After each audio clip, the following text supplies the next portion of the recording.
Yeah, man. We brought y'all another great one today. We got my guy, Eustaus. Let's go. And before we get started, man, we are gonna have to stick to. We're gonna try to stick to a certain topic, But this man, know me, tough. This man Like has Kanye. wealth of knowledge. We're gonna not allow him to get on his Kanye shit today. Yeah. I get lost in my own track. But I appreciate you guys. Thank you for having me. So we're gonna start today. I want to make this podcast about public speaking. Got you. You know, this your bag right now. You're getting into. I love it.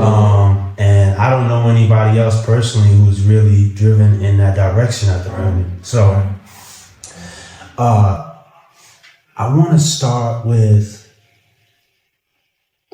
as a kid, we talked about, you tell us story. How were you as a kid? Public speaking, was that something that you ever... Oh, no. If people knew you, would they say... No, not at all. It's funny because even in college, I'm going to backtrack back to elementary school. When I had public speaking class, I withdrew from it right away. I wasn't the type of person, quiet. We just spoke about it earlier before. Middle school, I was a quiet kid. People knew me, but I never was a person who wanted to be outspoken or receive any spotlight, right? So when coming up, I was really quiet coming up for the most part, So that's what I remember. Yeah. And so when I'm hearing you talk about the public speaking and all of the engagements that you're doing, the progress that you're making, not only on IG with the videos that you put out every day, or the stuff that you tell me behind the scenes, which we'll get into a little later. Definitely. Exclusive. There's been a big transformation. A big change. So I want to ask, where did that start for you? Like, did you feel pressure to become a more public speaker? Was it forced? Like, how did that? No, I felt led to. I actually felt led to. It's something that is going back right to the neighborhood. You said, right? We don't know any public speakers. It's not the thing, right? Even if you speak so much, what they call you. You sound like a preacher. You sound like a right. It's not the thing at all, right? And if I told you that I had a dream of doing this, no, right? Did I have a passion to do this? No. I wanted my first dreams, 3 great things, right? First, to play football, right? Then I seen Bad Boys. I wanted to be an FBI agent. I was scared to say neighborhood because the whole stigma of cops and you know what I mean. But I wanted to be an FBI agent. I remember even at Halloween, I had the vest, I had the costume, and that's how I wanted to be. But again, me having a fear of pressure of the neighborhood, right? I was like, man, I'm gonna just put this in the closet, and I regret that, right? But really for me, man, it was really sports. I wanted to play ball, football. I loved football. I had a passion for it since 7 years old, and then dream of an FBI agent, and then really after that, me really just navigating, finding my way, right? I know in high school, for me in my household, we didn't talk about for us college based on what do you actually want to do. It's more so you have to go to college. You have to go to college, right? So with that pressure, I'm like, okay, great, either trade school or college, right? I come from a Caribbean background, so my family is big on trade. So I'm like, okay, great. If it's not college, it's a trade. But even to that, it led me to not really tapping into why I felt like having a conversation, what do you love to do, right? Like, what do you see yourself doing? So I remember me being in school and I got this long list. I know what it is. It's a bunch of different majors. It's like, all right, choose one. Now I feel like I'm playing Monopoly. I'm playing the gambling game, right? So I went from trying to be a nurse.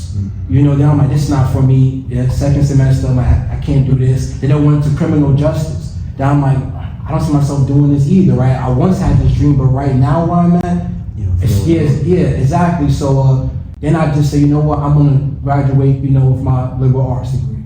Right, then I went back to being an electrician because before I went, tech. Before I went to college, I went to a program called Tech where you had the option to leverage off for learning a trade, which was great. It helped me out in the long run to lead me to being a licensed electrician working in New York City for about 4 to 5 years, right? And then really it was just life, man. I remember I moved out to Georgia, but even before that, I remember speaking to my barber and he kept telling me, man, you sound like every time you come, you always motivating me. So I'm the barber. I'm supposed to be talking. The barber. I'm supposed to be giving you game. You giving me game. I'm like, really?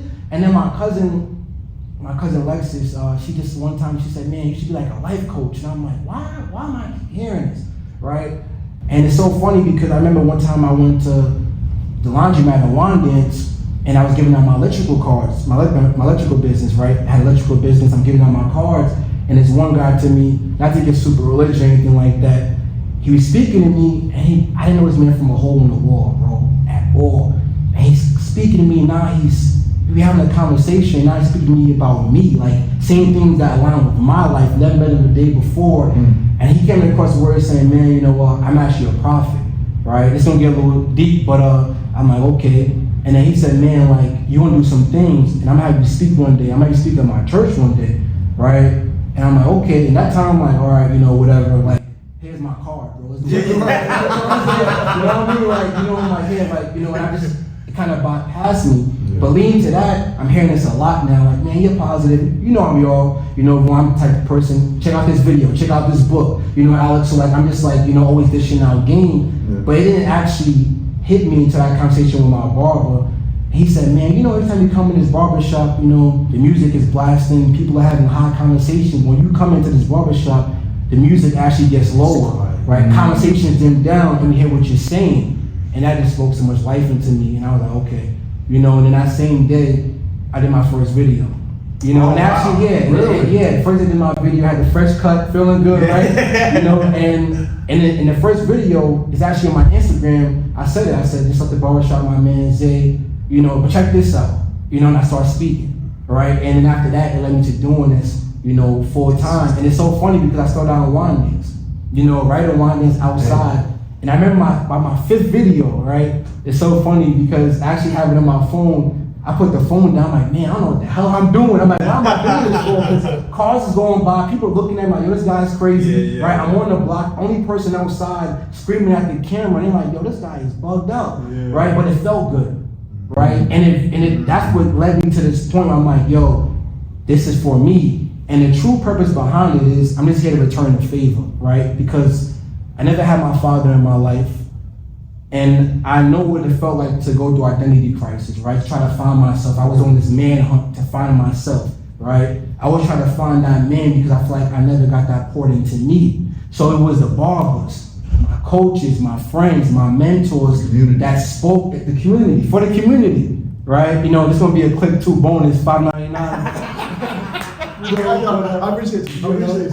But yeah, on the flip side of that, it was a community that seen something in me, that poured into me, that helped change my life, how I seen myself when it came to my worth and my value.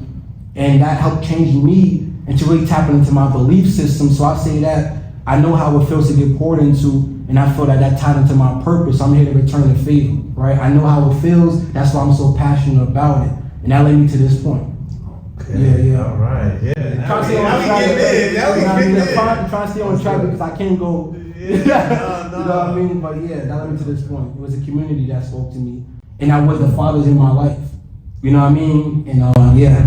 So I'm gonna kick it to you, Alex, for a second. He just spoke to kind of the reason why you had the idea on doing this whole podcast, and I just wanted to ask, what about that? Like, what do you feel when you're hearing him say this? What do you feel having him on the show right now? And this is not the first time this happened. It's like other guys, Wade came on, he said, yo, I'm gonna give you something for the community. Yeah. So how do you feel having this, being here, we in Atlanta, you know what I'm saying? Shout out to ATL. My new hometown too. Yeah. And listen, usually when people come in, I get them a little ticket to the Falcon game, but I say, you know what? Hopefully they ain't playing today. I said, ain't the time right now. But next time I got you. You appreciate that, man. Yeah, so not going to the outside of the Atlanta Falcons game. How do you feel about being in ATL? It feels good. It feels on time.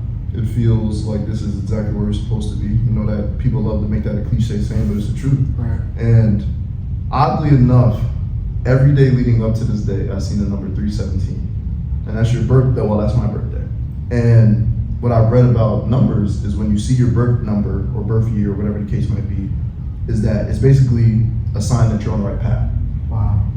Like Suwannee, where my hotel was going to be at, the route number on it was 317. My rental car while I was in New York, the key had 317 on it.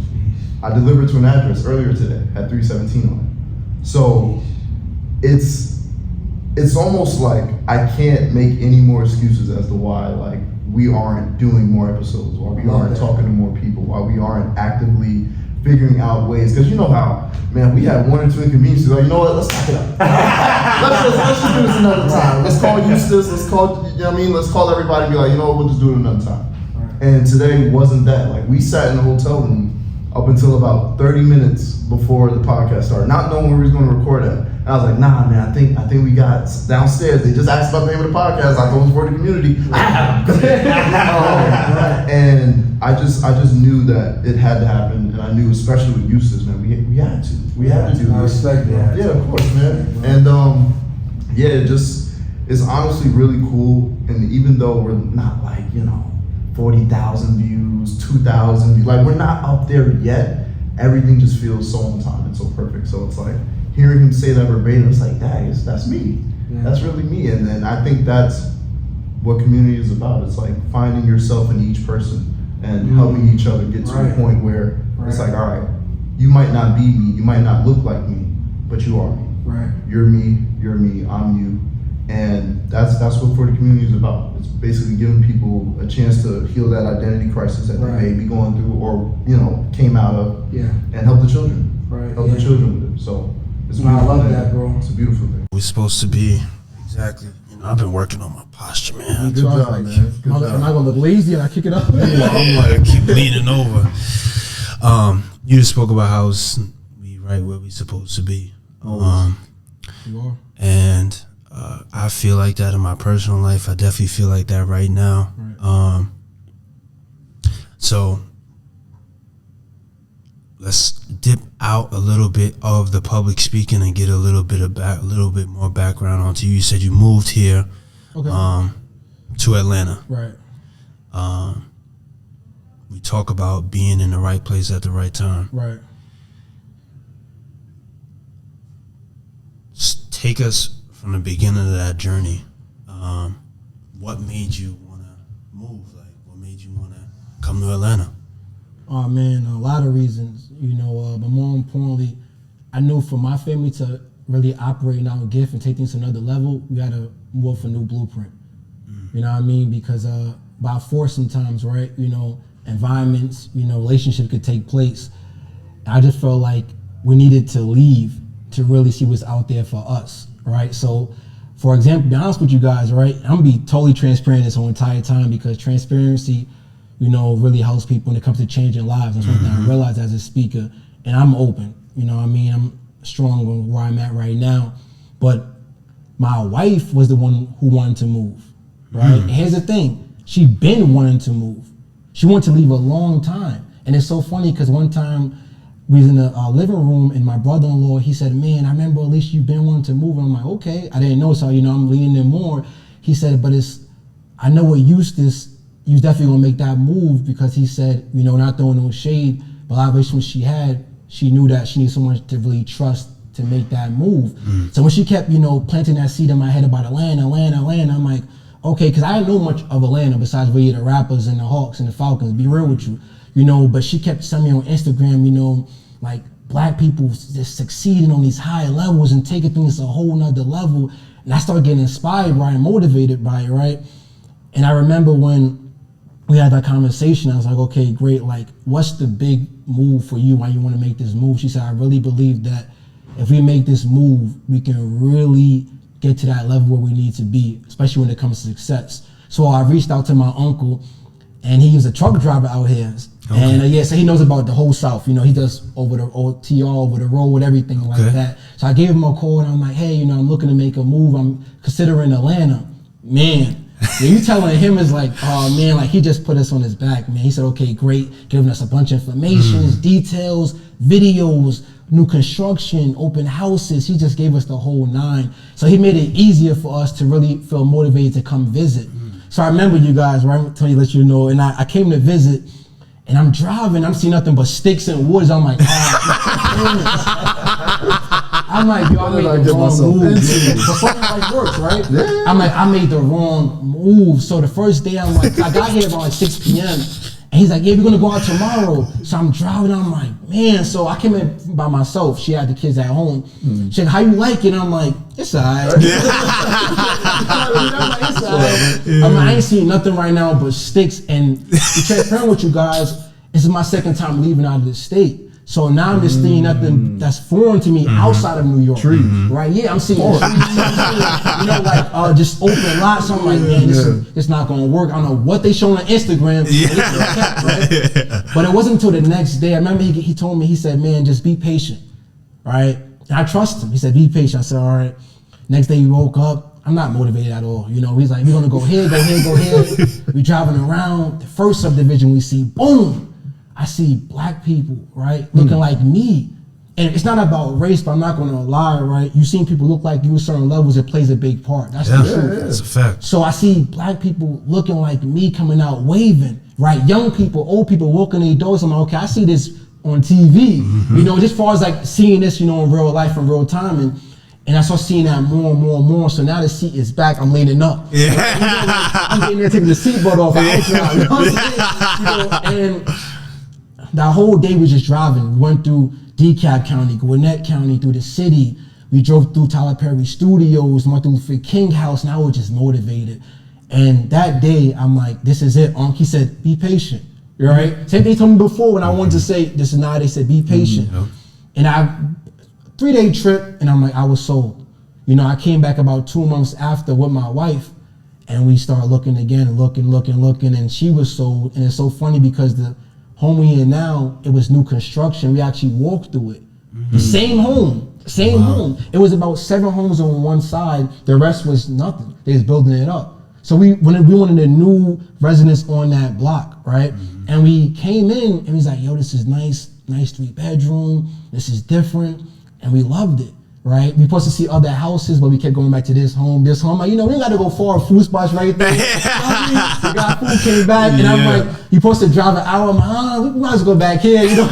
So we kept going back, and it's so funny how that same house ended up being our home, you know? But so in that moment, when it finally became your home, did you remember that this was the house that you were walking through? Yes. You remember that? Because it was the second house to last. Right? And the other one we didn't really go through because they were still working on it. This one, it was other ones that was done, but it's during the day. They have a bunch of construction workers. That was the only one we had access to, the only one. So I remember it vividly. You know what I'm saying? So when we got it, I didn't know about a number. I didn't know about a number on the phone. But when we drove in, you saw it. And I'm like, wow. Yeah. Right? So you talking about the signs, right? I was I'm like, about this is to the say. sign. This is the right move. Yeah. Right? That was like 317, right? Yeah, so, exactly. Yeah, so, yeah, man. So at that moment, it was like, okay. So yeah, it was more so her move. And I'm no shame to say, I was like, okay. And then me seeing the motivation behind it and what's possible, I'm like, yo, for my kids to see this at this level, for my kids to see people, police officers, sheriffs, mayors, doctors, lawyers, right, on this level, this changes the entire game, right? So yeah, so that made it official for us. Something I found really important. I didn't know that your wife was the one who put the seed out there, and she kind of drove that. And I want to speak to that for a second because there's a lot of people out there who are looking for their significant others, looking for somebody to be that person to push them. You know what I'm saying? Like, there's certain ways, and I'm sure it works in both sides. Like, you push her, she pushes you. 100%. But we don't hear a lot about how the woman pushed the vision forward. You know what I'm saying? I love that, yeah. So when she did do that, what gave you the confidence to go with her move? And then after that happened, how do you feel? Like, how do you feel now? Like, trusting her and like, yo, you started this and look at where we at. Yeah, I love that I'm a man. I can say that. You know what I mean? Right. Because I'm still a man. Yeah. Right, and I'm not. It's not me versus us. We got a saying that we live by: is we over me. So I trust her, and I trust her because I know she has the best intentions for not only herself but for me. Right before the kids. Right, I seen her in action. I seen this woman put her credit score up when I needed it to myself. I seen this woman put the bread up when I'm like, I have 1,500. I'm right with you, so I trust her. Man, right, you know, and the same thing for her. Like, you know, I could say 1,000 things right now, but I'm not gonna take away from her that I did. Right, because it's about her. So when she said that she wanted to make this move and she was inspired by what she seen, man, I'm like, okay, cool. Let me see. Okay, it's green light because I trust your vision too. Right, and it's gonna work and coordinate with each other. So that was a thing, but here's the thing, right? You know, and how it goes to both parts, because even though she wanted to make that move, it was a time where we felt challenged, right? Talking about blueprints, right? The old versus the new. We heard everything you'll hear from people from New York when they want to leave out of state. It's racist. It's slow. The money's not the same. You're an electrician. You're a nurse. Why leave? Stay here. You're paying X amount a month for rent, money for rent right now. Why leave? Why go through the unknown? Why walk through uncertainty? People go and come back all the time. We heard these things. Now I remember before we left, we heard these things from people that was close, right? And it hurt. Not gonna lie to you, I didn't expect that. Just being transparent. And I remember when she was crying upstairs, and I had to pick her up and say, no, this is why we have to leave, right? Because we can't operate in our gifts off of fear, right? Off of pressure, off of obstacles and challenges, right? And here's the thing, it's going to happen regardless, right? And we got this thing we always say, it's going to be the kids to tell our story, because it is. Because we was the first ones to do it. And people are saying, y'all not scared, right? You're going with kids, what about the child care? And guess what? They were right. Because we all do see the same thing. But are you going to go off of just your sight or off of your belief and faith? That makes a big difference, right? I'm not sure to go to motivational here, but it's like the invisible pinata that we're all swinging at, right? When it comes to our goals and dreams. And most people walk away before the candy comes out based on what they're seeing. I've been seeing this. I see so much that you're allowing that to be in your driver's seat. But I told them, like, yo, if we really believe, we're going to have to tap into that. A different belief system, a new blueprint. Right, because we're gonna walk through unknown. We did all our research, bro. Demographics, schools, crime rate, everything. But guess what? When we came out here, we still in foreign land, still new. But to go back, right? I just trust her. I trust her intentions. But it was most where I had to be that man and be that provider, that leader. Say, all right, yo, we got this. Right? Yeah. Because we ain't gonna allow nothing to hold us back. I'm trying to say we got this, and we made that move. And I want to touch on this real fast. This might be the longest podcast. I'm not gonna lie to you, but we don't mind it. When we left, game plan. I'm a system person. Write things down. A joint account. This is going to handle this X, Y, Z. Things went according to plan, smooth, autopilot. After the 7th month, we felt some turbulence. Heard the voices. What about childcare? Childcare came in, the effects, right? What about the jobs, right? I wasn't used to not working out here. It's a different playing field. I'm used to going in a certain job, a certain place. Out here to asking you, hey, can you go to Florida tomorrow, Alabama tomorrow? Because it's different. So now it's affecting me and making my money, right? What about this? Everything they said is starting to hit us left and right. Next thing you know, we find ourselves taking the longest drive back home in New York. Like, what the hell is going on, right? Then you get the I told you so. Just stay here. Go back to your job, which I did. Went back to my job making decent money, right? Quote unquote. She went back to taking a traveling assignment. People thought we was going back to good. A lot of people don't even know this, right? Stayed there for 6 months. The 7th month, we went right back. Oh, y'all crazy. Y'all going back, right? Yeah, we going back, right? Because what God was showing us, He's showing us a preview, right? A little movie clip, a sample we had for us, but we had to go back to see where we was leaving as well. It's important, right? He was showing us, okay, good. This is what I have for you on this side, right? But I'm gonna bring you back to show you why I need you to leave. It's a big difference, right? And we needed that because we was questioning ourselves, right? So you want to question yourself, go back and see. Nothing has changed. But on this side, everything will change if you believe. So we went back again, crazy, called stupid, right? We did it. And we still here to this day. Yes. And it's so funny because now I'm not knocking nobody, but I'm just being real. Now family members is moving out here. It's different. You open the door. Right? Somebody have to open that door, right? especially the one I know generation before has seen. It's going to be scary. Yeah. You know, so I just seeing her in those moments with me, not only did I know that she trusted me, right? I know that I trusted her because I'm like, yo, we all we have out here, right? Just us and our kids. Yeah. And I want to share that because it was a moment where we was riding smooth over bumpy roads, bro. Yeah, it was scary. Yeah. I'm like, man, we could go back right now and just play it safe. We can. But I just believe I seen enough. I seen enough within those 2 visits, those 6 months, say, yo, this is going to work. We just have to keep working. This is going to work. And we came up with that slogan, it's going to be a kids to tell our story one day, right? There's going to be a story to tell our kids one day, you know? And we just stated that whenever you face obstacles, adversity, and challenges, I'm like, man, Hunter going to hear it. Yeah. Like, yeah, I did that. Like, yeah, we did that. Yeah. You know what I mean? So, yeah, you know. No, that's big time, man. Yeah. I didn't know that. I didn't know that. I'm learning right now. I kept that in the cut. Yeah. I'm learning with the rest of y'all. That was good. Yeah. All right, you looked at me. I'm like, this guy's a real deal. He's a real deal. But you know, I want to intervene just for a second because I feel as though the three of us, what we have in common is the ability to look past what other people think. Yes. And actually do the complete opposite of what people think you're going to do. Right. Whether it's me, when I moved, to Houston, I had about $150 in my pocket. I bought a plane ticket. I just put all my favorite clothes in a bag and I just went there. Yeah. And then I ended up getting a car and, you know, being a man of the house, took care of the rent and all that good stuff. And everyone, it's not that people thought I was crazy. It was just like, you know, they call me Akeem. Family members call me Akeem. They're like, you know, Akeem always figures it out. Like, I have no worries about it. Like, he's going to figure it out. Is he a little bit crazy? Yeah, he's a little crazy for going out there to Houston. He ain't got no family, but he'll figure it out. And I wanted to swing it to you where I forgot what it was. I think I just randomly called him one day.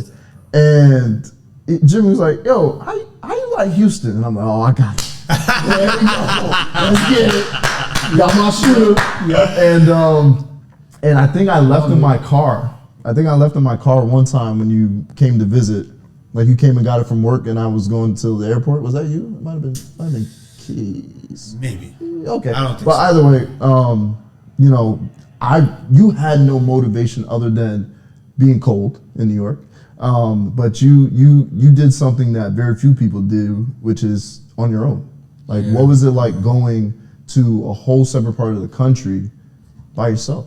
Yeah, this podcast is not about me. Hey, nah, you got your own camera, man. Nah, man. It was tough. It was tough. It was.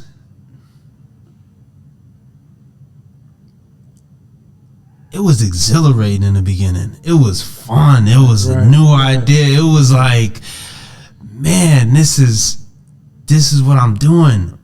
And that's what carried me through. But there was the doubts. There was the, man, you know what? I never left my house. Like, I always lived with my parents throughout my entire life. Oh, so like this was your first? This was my first, like, when people leave and go to college, I never did that. So I lived in a house with my parents my entire life. So I was like, you know, I have a complete goal, an end goal, but I was like, this is the move that I have to make. Like, if in my head it was like, man, if you are who you say you are, then prove that. Right. Yeah. Yes. You know, you look at yourself, you say you the man, you say you that guy, prove that. 100%. Go out, take the step, and show what you're really made of. Yeah. And it wasn't easy. It wasn't easy. No, it still ain't easy. You know, to keep it a buck, like, we still going through things that that's real. That you wasn't prepared for. Yeah. You know, at the end of the day, like,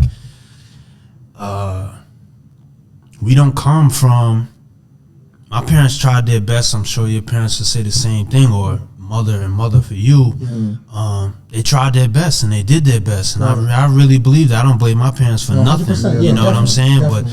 But we didn't come from a wealth of money to like a wealth of resources, really, to be able to say, oh, I'm gonna just pick up and leave, and my mom could pay my rent for it. My parents could pay my rent for this month, or you know, there was a point when I was young where I figured out, all right, I have to make my own way. You know what I'm saying? My parents I'm seeing it. You know what I'm saying? Like, I'm seeing that they can't.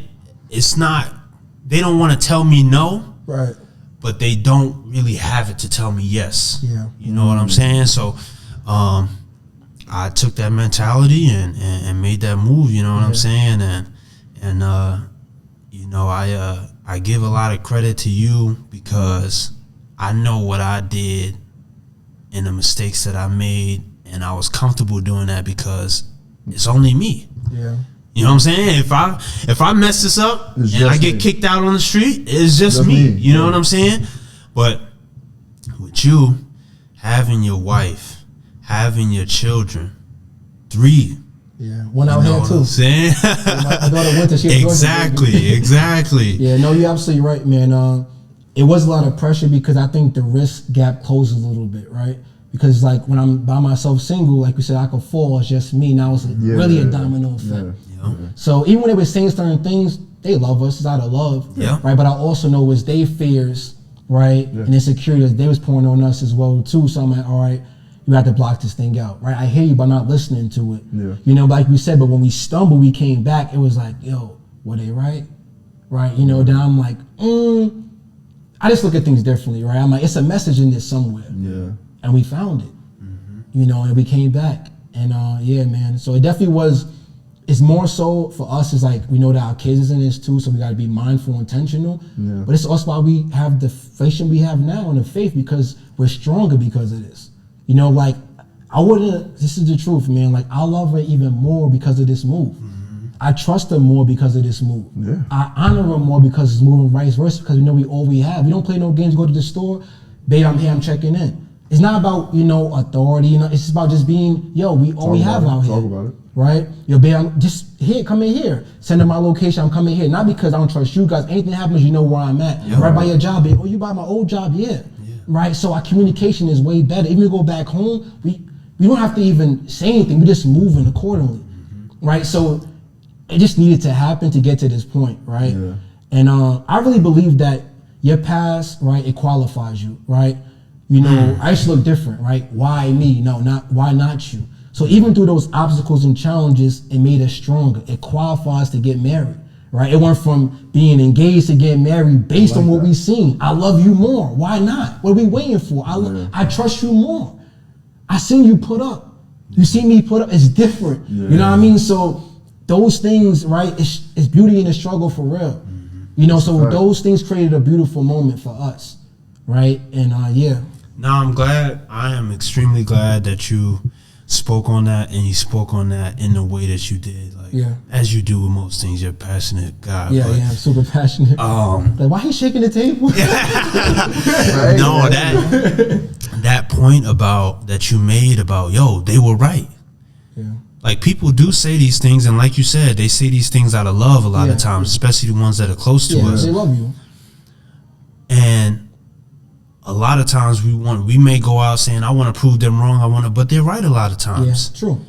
Are you going to weather the storm? Right. Are you going to get through it? You know what I'm saying? Whether they right or they wrong. Like, honestly, like, you got to go into it saying, maybe they're right. Maybe I'm going to fall on this. Maybe I'm going to fall on hard times because of this. Maybe this might be a bad move because of these reasons. But they don't know what I've seen. They don't know what God has shown me. You know what I'm saying? Too, bro, at that moment when we came back, we realized, you know, we came back after that 6 months because we allowed faith to creep in, right? So when things were going smooth, I believe we were still walking on eggshells a little bit because we were like anticipating, when is it going to happen? When is it going to happen? Y'all still there? No, we received phone calls, like, real talk, like, y'all still there? When we went to visit within that 6 months, oh, y'all moved back? Imagine that though, bro. I'm coming for a 3-day vacation, a trip. Oh, y'all moved back? So it's like you getting constant reminders, like, yo, and so come back, come back, comfort zone. So when you step out, it's like a beep, beep, beep, beep, beep, beep, beep. There's something wrong. Unfamiliar, right? Come back. And it was so important for us when we came back, you know, within that 6 months, things really just changed for us in a great way because we seen it like, okay, like, we're in the right place, right?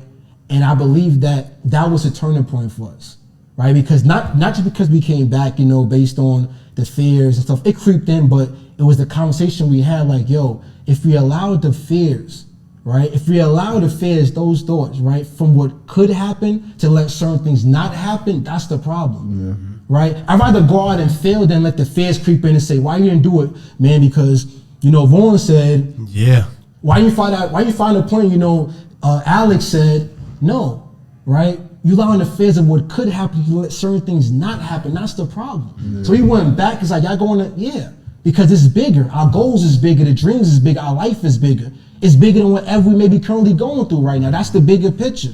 And we stay true to that, and now we here, right? So now it went from, and I ain't bashing no family because it's love, and they spoke the truth. What they said, we seen. 6 months went smooth, then we seen it. Childcare concerns, right? The job interference. You work 12-hour shifts, I gotta get up at 4 o'clock in the morning. Now it's conflicting. Somebody gotta do night shifts. I don't wanna do night shifts. Things are conflicting now, right? But it all pushed us to a closer relationship and to my calling, what I'm doing right now is speaking. Right? So now here we are. Nice. So you talked about the fears. Because it don't just happen with the move, it happens with everything, right? Anything that you're doing new, is going to be some fears, and people are going to vocalize those fears. You talked about how you're out here and you've got that to deal with your kids and everything. You talked about how we don't know any public speakers, so it's new, extremely new territory. What turned it from, hey, I'm gonna make these videos on IG, to, hey, I could really step my game up. I could really make some money off of this, or I could really not just make money off. I could really impact more people by changing the my form or how I'm going about this gift. What made that transition? That's a great question, bro. I didn't even know you could get paid to do this, right? And how long I know Eric Thomas for as far as a speaker. I just thought this man was a wealthy man who wanted to speak for free because, again, I'm hearing, we from the hood, barbers, coaches. We're not really seeing people like, yo, how you make this money from speaking? How you get this house from speaking? No, like, you got a job, you play sports, entertainer. You know what I mean? So I didn't know of that. And any speaker I knew, you see a pastor. Right? Or my parents speaking to me, I didn't want to hear them. You're trying to hear them speak half of the time. So it was never in the sense of me saying, yo, this is, like you said, this is the path where I can make a living. It was more so where I knew that honestly I could make a living from it, is me connecting with this program. It's funny because I was on this course, right? You know, this program I joined, and I seen a speaker pop up. He's like, hey man, you know what? He's my coach right now. He said, you want to speak? He's speaking. So I actually want to speak in our academy, speaking course. And he said, I actually make a living from speaking. My impact adds value, and my gift make room for me through my speaking to me to have this abundant lifestyle and in this life I'm living to further my impact, also take care of my family because, man, money matters. It's just if I say money does matter, right? And I was like, you could get paid doing this? Long story short, you could get paid. I didn't know that, right? So I think that you just touched on with the videos is more so me saying, yo, I could get paid to add value on what I'm really doing for free. And I was doing videos, it's going on 3 years now. First year, 2 years without me knowing you even get paid doing this. But now I know I can get paid doing this full time. Why not? Ding ding is there, right? And your gift will make room for you, right? It's right there, right? So even when I speak to schools, like, do you charge? Yes, because money affects my impact, that affects my influence to keep us going. It's the fuel to this thing. Money does matter. I'm not scared to say that because I know my heart. It does matter. Right? When I hear E.T. say that he sponsored kids to go to the Super Bowl, that's my dreams one day. It takes money, right? So why not make money while doing what I love to do, right? So when I fully received that I can make money doing this, and speaking is a big industry, right? Where you can make a great amount, right? For as income, I'm like, okay, let me do this. Let me take this serious, right? Because I could fully do this full time, you know, and that's the goal that I'm going to right now. I'm really doing this thing full time, yeah. So how has that been going? Like, how have the steps been going? How has the transition been going? It's going good, and I'm right where I need to be, right? Yes, sir. Is it where I want to be? No. Well, where I need to be. Right? I've been an entrepreneur for 5 years. Last 2.5 years speaking, right? Barely made $1, right? But I made progress. And that progress is leading to where I'm at right now. I went through a bunch of no's. Funny story, right? You see me speaking on Instagram, that's different from the business, right? As far as the video, me reaching out to schools and programs, cold calling, like really a business. So I'm like, okay, this is really a business, right? So I'm reaching out to schools, and I remember one time, a couple of times, even out here in Atlanta, it's a great program, I'm not gonna say the name, but it's a great opportunity for me. And I remember I called them and talk about the test, right? Just said, hey man, we really don't know who you are. We had Eric Thomas come speak to us. He's a big speaker. We had this person, like, what can you do, right? We don't know who you are. Like, where's the value at? I had to fight through that. I talked to a school in Tampa, and we sent over the contract. He's gonna bring me in. And then she said, hey, we had a meeting about you this morning, but we really don't know who you are. And we think about bringing an Inky Johnson in, who really a household. So I'm hearing these things from people that are actually inspired by in the industry. So talk about that. But I said, I'm in the right place. Yeah. Right? It's warming up. Yeah. Right? So I said, I know about gears, and the gears is shifting, because before I wouldn't even get somebody pick up the phone. Right? It went to voicemail. Now it's, what do you want? Now it's, we can talk. Now it's a Zoom call. Now it's 2 Zoom calls. I'm in the right place. Right? So leading to where I'm at now, a bunch of engagements for free, online for free. Right, so I'm going through a bunch of notes to get to yes, and now I'm in a season where we're like, okay, you know what? We see the value, and we'll actually pay you for your gift. We'll actually pay you, and we trust you to come impact and serve our students or our program or whatever the case may be. And that was hard, man. Like 2.5 years, I did a career switch. I'm working a remote job so I can have time to do this. Yeah. Because again, I'm working at 5 o'clock in the morning. How can I wake up 5 o'clock in the morning, come home 5 o'clock in the afternoon, and talk to schools or programs? They close. Weekends, they're closed. So I had to make that shift. So mind you, I'm making a shift without the money even being there. Mm-hmm. So it shows you how passionate about this thing, right? And I'm now receiving the yes for, like, we now see to bring you in, right? And I ain't tripping because it's good. But it just more so me saying that it's working. And mind you, I'm doing that on top of a new move. And I got a family to raise. I'm used to making a certain amount of money. Now I'm coming back making a shift where I'm like, damn, it's pressure. But I believe in this. I know it's going to work, and it's working, right? Now, do I want to come in faster than I'm at right now? Of course. But I believe it's happening for a reason. So even now, like, I'm like, babe, she's like, yeah. And my wife is so much she's a rider, man. She's at work like, yeah, she didn't want, long story short, she loved her job, but she didn't want to be a nurse forever. She's like, yeah, it's cool. Like, I ain't gonna be here too long because my husband he's speaking, might to kick off. I'm working on a business with him. Does it? Why it took so long? I'm trying to. And she's like, yo, babe, I know you. I said, babe, here's the deal, right? We're gonna have a team to manage, right? I need you as like an overseer though, because I trust you, and like nobody wants this more than me than you. You know this, and when she talks, I listen. Yeah. Right? She has times where she spoke and I did the opposite. I'm a man, this man thing, right? Toxic masculinity, right? And I'm like, damn, I stumbled, I fell. Now I gotta lean on you because you was right the first time. So when she talk, I listen. She's like, yeah, I want to manage. I want to, even right now, she's like, okay, we going to here, hotels, boom, boom, boom, and it's dope, right? And I'm an honest person, like, I'm in the right place, right? I have the right coaches. I'm seeing the results as far as like, not only what I could do and doing, but what they've been doing. So I know I'm in the right place, right? And it's funny because now, like, I'm getting coached by Eric Thomas, Inky Johnson, Jeremy Anderson, and these guys, right? So it's dope where like, all right, now I'm not finding this thing alone, right? It's a blueprint that's being shown to me to follow, right? So I'm really in the right place. So 2.5 years, and now I'm at a point where like the speaking for free is done, right? Yeah. Not based on as far as like I'm not gonna do it. I'm always gonna speak for free, right? Schools I want to speak, Title I schools that they don't have a budget, and I need to speak to them. But as far as like it's done, as far as this is just the only option I have. Yes. Right? I want to do this, right? And I'm positioned to do this. So, yeah. Okay. Yeah. So, I'd like to see. It's moving along beautifully, as intended, as expected. Yeah.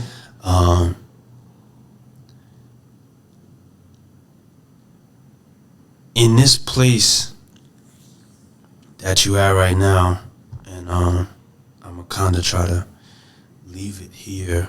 All right. In this place that you're in right now where things are starting to work, there's times where I know for myself, you go to the park, you feel like, man, I had a bad day shooting, so I go to the park, get some more shots up. I hit 10 shots and it's like, oh, well, I'm good.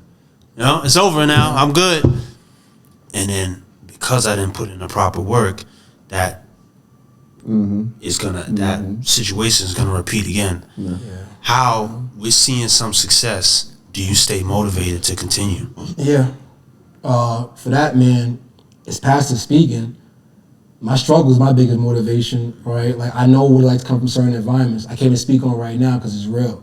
You know what I mean? So, like, that's my biggest fuel, right? Knowing that I was shown this for a reason too, right? I'm showing you this because I need you to break this. I'm showing you this, right, to show you what needs to be done, right? So that's my biggest fuel, right? It's a struggle. Being raised by a single mother, right? Not having my father in my life, and knowing how that destroyed my confidence, right? Going on that man hunt for his identity, right? Being and raising around certain environments where a kid's not supposed to be seeing certain things. So that's even passive speaking, right? That's my story that I use when I even speak. Like, yo, I'm not speaking from a place where I'm here. Like, I can connect with you on those levels because I can relate, so I understand. You know what I mean? Yeah. But that's what keep me grounded, you know? But as far as the preparation, man, I'm an active learner. And I'm big on vision, so I always see myself going further where I'm at right now. So that keeps me grounded to know that, yo, it's always more to go. The more I go, the more I grow, right? And it's not on speaking. I'm big on how can I connect. I want to be a connector. So just stuff like that. I always work on my craft. I always work on leadership, finding the right mentors and coaches, and really just putting myself out there to learn and to evolve, right? So it's a statement that I live by, and it says, for every next level of your life, right, it requires a different you. And I had that on my screensaver for so long until wifey said, no, we need that wedding picture up there. You know what I'm saying?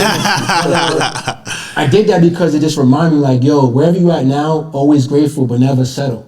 So even when I'm speaking, I'm like, okay, cool. Like, it's far from my worst, but far from my best. And it keeps me in the middle of this thing. And that just keeps me grounded. You know what I mean? The boy's good. Yeah, that boy's nice. That boy's nice. I'm over here just, yeah. I'm going to say this thing, right, too. Like,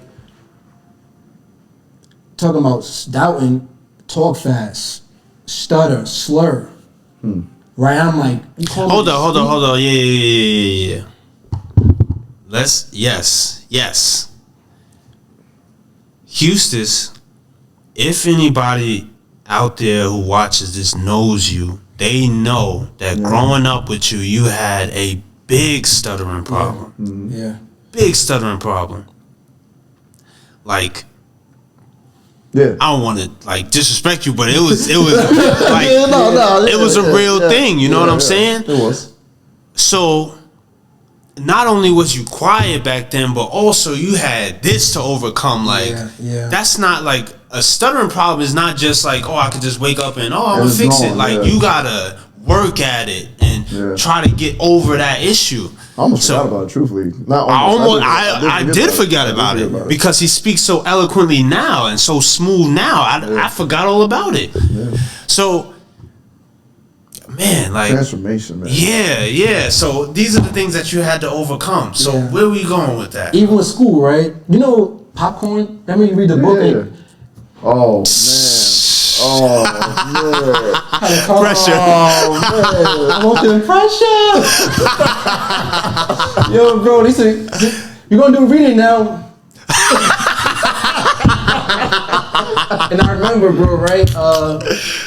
It's funny because they used to read like one sentence, Eustaus, and I'm like, but here's the thing, right? It used to like crush me a little bit because like I used to get like written for, read to, because I didn't realize that your speech sometimes affects your writing, right? So yeah, you know, it kind of goes hand in hand, you know. So like I'm talking fast, I'm writing fast, and I'm like, yo, this is not working.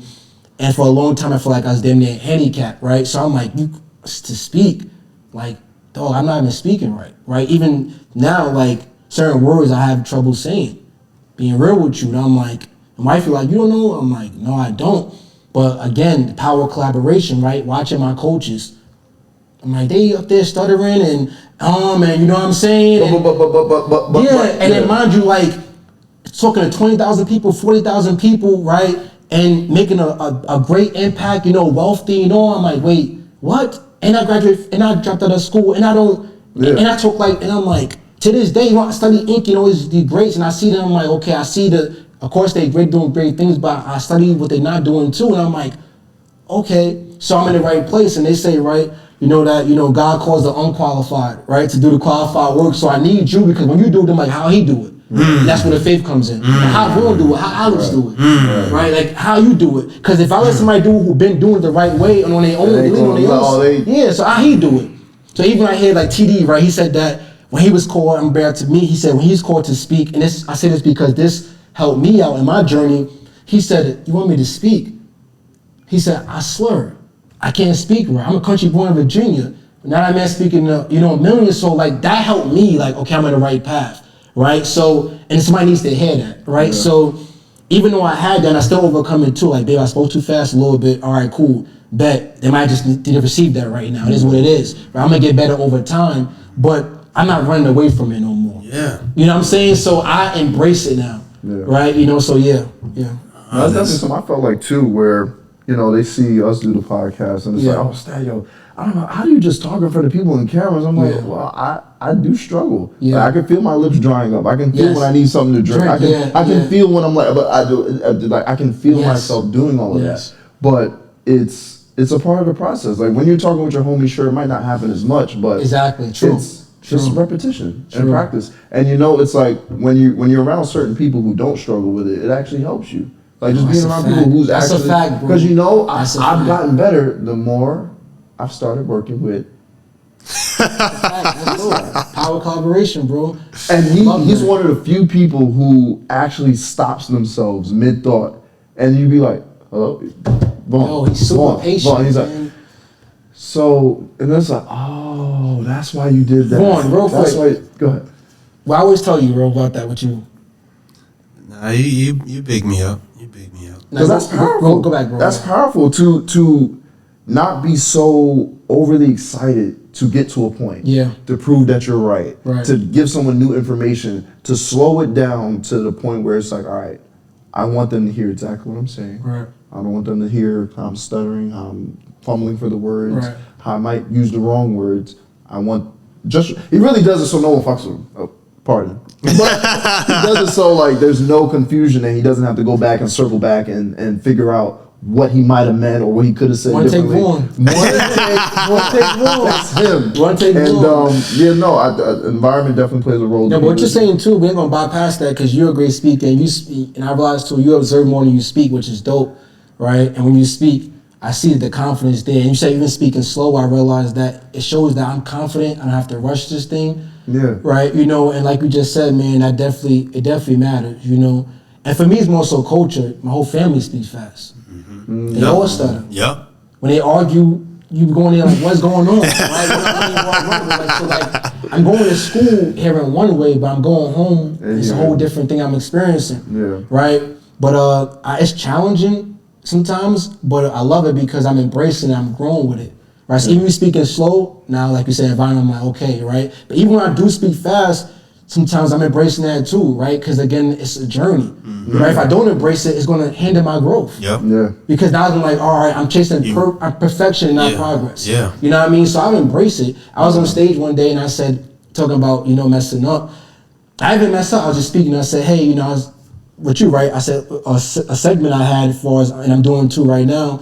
For next engagement, was leaders make mistakes too, right? Leaders mess up too, and finding grace in that, right? Yeah. And one of the things is saying, hey, I'm on stage in front of you guys, I might mess up right now. I'm a human being. So I'm saying that to say that, we connect through all those, the good and the bad, right? Mm-hmm. The corrections and the mistakes.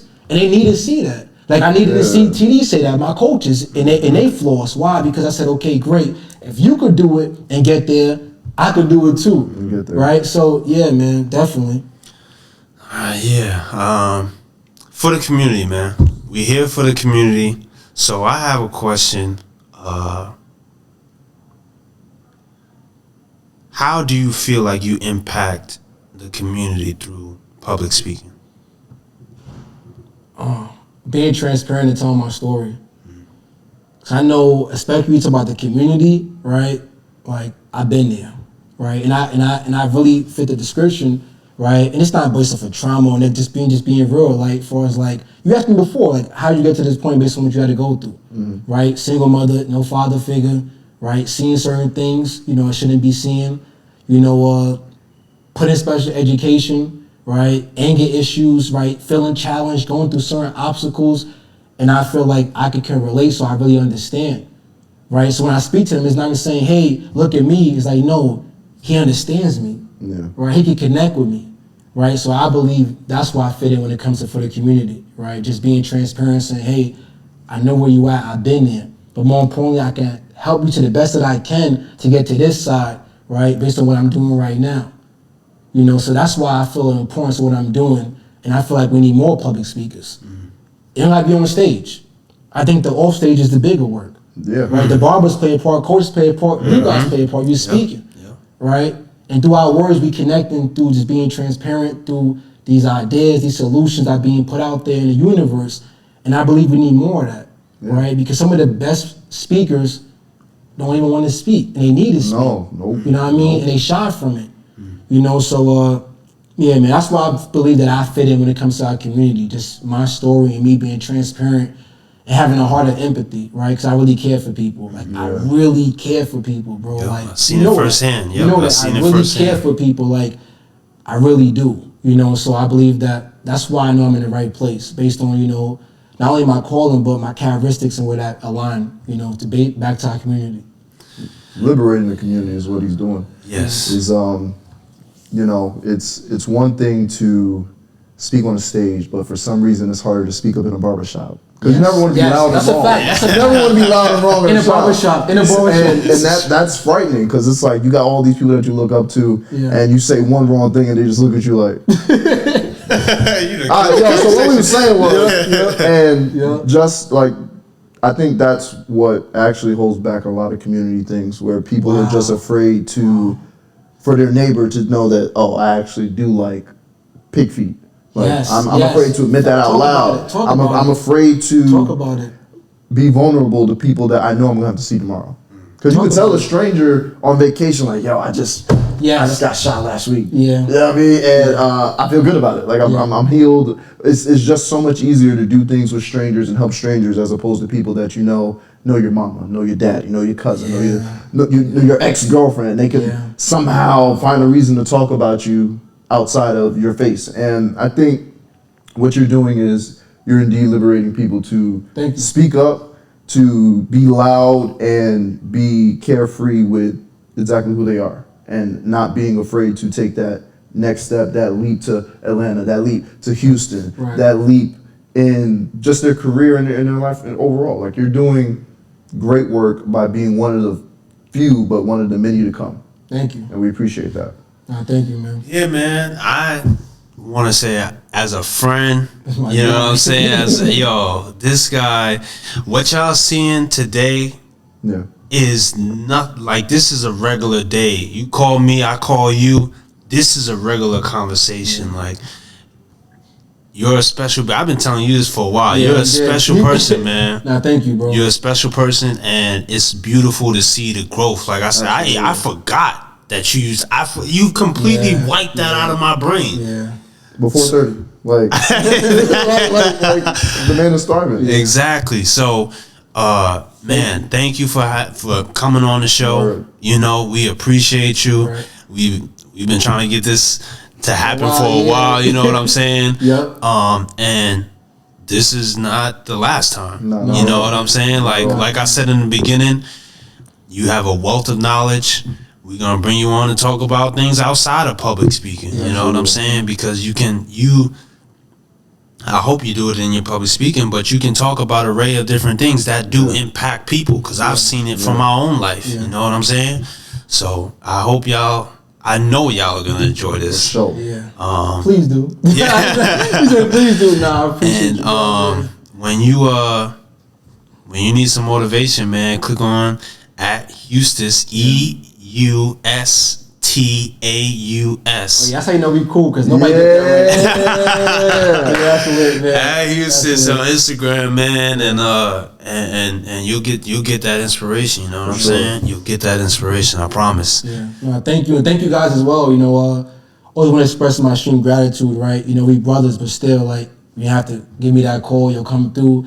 Right? Yeah, even y'all being in Atlanta, man, that filled me up. You know, because to see brothers from New York coming in, right, different parts, but we from the same place originally, You know what I'm saying? Just like you said, growing with each other. It's 10 years plus, bro. Like high school was not yesterday. I'm trying to say, bro. Over 10 years ago, like, done had a 10-year, reunion. So just seeing you guys doing y'all thing and for the community, man, I give y'all flowers because every interview is pushing this thing forward, right? Every interview is pushing the meter forward, bro. You know what I'm saying, bro? And just people being transparent where they're at, man, it helps out a lot. So I appreciate you guys for having me, and it won't be the last because I'm looking forward to the next 2 years, 5 years. Not where I'm going to be at, but where you guys going to be at. You know what I'm saying? Just to keep collaborating and just putting this good information out there because we are for the community. Yeah. You know what I mean? So I appreciate y'all.